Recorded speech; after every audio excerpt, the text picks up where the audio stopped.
Bonsoir à tous et bienvenue à ce point express de l'actualité. Le président iranien Ebrahim Raïssi et son ministre des Affaires étrangères sont morts dimanche 19 mai 2024 dans un crash d'hélicoptère dans le nord-ouest du pays alors qu'ils se rendaient en Azerbaïdjan, annoncent plusieurs médias iraniens.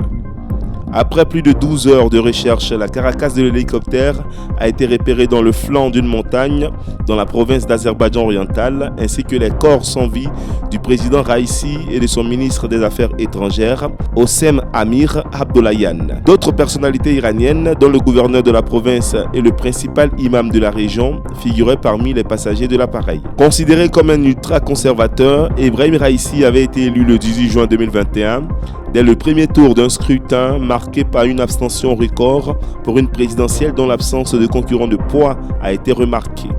Toujours coiffé de son turban noir et vêtu d'un long manteau de religieux, il avait succédé au modéré Hassan Rouhani qu'il avait battu à la présidentielle de 2017. Conformément à la constitution iranienne, le premier vice-président Mohammad Mokber devient président par intérim en attendant qu'un conseil composé de Mokber, du président du Parlement et du chef de l'appareil judiciaire puisse organiser l'élection d'un nouveau président dans un délai maximal de 50 jours. Le conseil Café Cacao apporte un démenti à l'actualité concernant des coopératives liées à des acteurs libanais qui auraient été suspendues par le régulateur de la filière, soi-disant parce qu'elles acquéraient des fèves de cacao en achetant au-delà du prix réglementé dans un communiqué du régulateur transmis à l'AIP samedi 18 mai 2024. Selon le CCC, la filière Café Cacao est très sensible compte tenu des enjeux colossaux pour la Côte d'Ivoire, premier producteur et exportateur mondial de fèves de cacao et de produits semi-finis.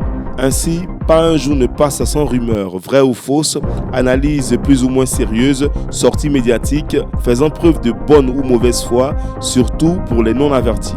Le régulateur tient à rappeler que pour chaque campagne, c'est l'État de Côte d'Ivoire qui fixe le prix bord-champ garanti aux producteurs. La Côte d'Ivoire, après avoir expérimenté divers systèmes de vente de son café et de son cacao, dont le système libéral rendait les planteurs ivoiriens vulnérables, puisque leur survie dépendait des multinationales qui achetaient leur production selon le prix qu'elles voulaient bien fixer, contrôlant ainsi la filière. En effet, le système libéral est revenu à un système de commercialisation stabilisé qui garantit un prix aux producteurs. Cela répond à une volonté de l'État de Côte d'Ivoire de protéger le million de petits producteurs ivoiriens des fluctuations du marché.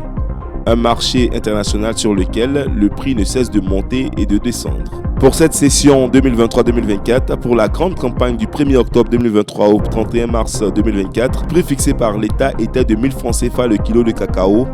Et pour la petite campagne du 1er avril au 30 septembre 2024, le prix est fixé à 1500 francs le kilo. C'est une première qui explique au regard de la hausse conjoncturelle du prix du cacao sur les marchés en début d'année. Le conseil du Café Cacao est donc dans son rôle de gendarme de la filière pour garantir une équité de traitement pour tous les opérateurs de la filière, de même que de rassurer que les bonnes pratiques agricoles et commerciales sont respectées par tous les acteurs de la chaîne. Au mois d'avril 2024, ayant fait le constat d'une déclaration massive de volume de cacao certifié Fairtrade dans le système de gestion de la commercialisation intérieure, le Conseil du Café Cacao avait mené des investigations qui avaient abouti à la découverte d'un réseau de blanchiment de stocks de produits certifiés tenu par certains opérateurs de la chaîne de commercialisation intérieure.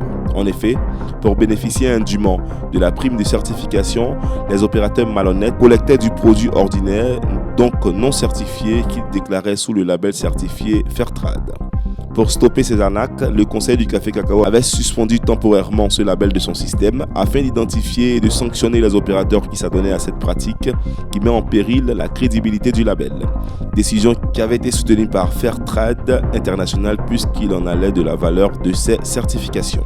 Les Égyptiens de Zamalek ont été sacrés champions suite à leur victoire face aux Marocains du RS Berkane en finale retour de la Coupe de la Confédération ce dimanche 19 mai. Malgré leur défaite au match aller 2-1, mais grâce à leur but inscrit à l'extérieur le 12 mai dernier, les Chevaliers Blancs décrochent le deuxième titre de leur histoire dans la compétition. Ce succès des Égyptiens devant leurs supporters au quai et leur but marqué à l'extérieur lors de leur défaite du match aller permet à Zamalek de décrocher son deuxième titre dans la compétition après un premier sacre remporté en 2019 face au RS Berkane. Mesdames et messieurs, ainsi prend fin cette mini-session de l'information. Merci à toutes et à tous de nous avoir suivis. Ne vous déconnectez surtout pas car l'information continue sur Golden Suite TV. Bonsoir.